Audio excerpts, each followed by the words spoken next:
بسم اللہ والصلاۃ والسلام علی رسول اللہ۔ حج کے مسائل بیان ہو رہے تھے اور غلطیاں اور غلط فہمیاں اس حوالے سے بیان ہو رہی تھی۔ ایک مسئلہ ہے اصطباع۔ اصطباع کا کیا مطلب ہوتا ہے؟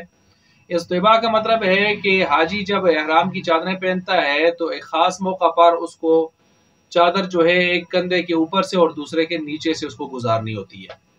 اب یہ جو اصطباع کا عمل ہوتا ہے یہ کہاں ہوتا ہے؟ یہ صرف مردوں کے لیے، ظاہر بات ہے وہ چادریں تو مردوں نے پہنی ہیں، عورتوں نے تو نہیں پہنی، ایک بات۔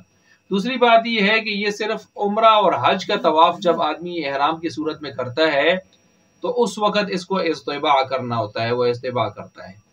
اور یہ حج اور عمرہ کے طواف کے دوران یہ اصطباع کرتا ہے، جب وہ استقبال کے لیے آگے بڑھتا ہے نا تو اس وقت یہ اصطباع کا معاملہ کر لیتا ہے، اور جب یہ طواف مکمل کرتا ہے تو پھر اس کو چادر اتار کر ایسے ہی نارمل جیسے پہنتے ہوتے ہیں ایسے پہن لینی چاہیے اس کو، نہ کہ اصطباع کی صورت میں۔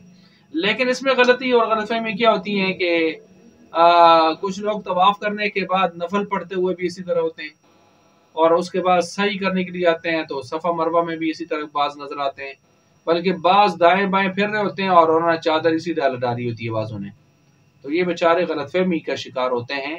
یہ معاملہ اصطباع کا صرف اس خاص طواف عمرہ یا حج کا جو ہے احرام کی حالت میں جو کیا جا رہا ہوتا ہے اس کا مسئلہ ہے کہ طواف کے 7 چکروں کے دوران اس کو جو ہے اس ترتیب سے چادر کو ڈالا جائے، ایک منڈے کے اوپر سے دوسرے کے نیچے سے۔ باقی عام حالات میں جب طواف ختم ہو جائے تو پھر اس حالت میں نہیں رہتے، آپ اس کو ختم کر کے نارمل حالت پر آپ کو ہو جانا چاہیے۔